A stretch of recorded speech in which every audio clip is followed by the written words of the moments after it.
In this video, I'll show you how to edit a Facebook boosted post step by step.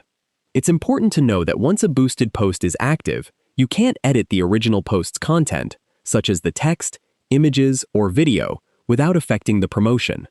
However, you can edit many campaign settings or stop the boost and create a new one if you need to change the post itself. To get started, open the Facebook app and sign into the account that manages your Facebook page. Tap the menu icon, then switch to your page if needed.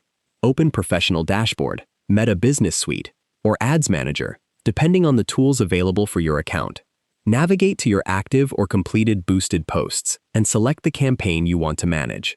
From there, you may be able to edit settings such as your budget, campaign duration, audience, or payment method, depending on the campaign's status. If you need to change the post's text, images, or video, stop or delete the current boost, edit or create a new post, and then boost the updated version.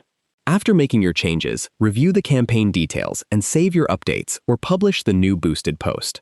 Keep in mind that some edits may require your promotion to go through Meta's review process again. If you found this video helpful, please like the video and subscribe to the channel for more easy app tutorials. Thanks for watching.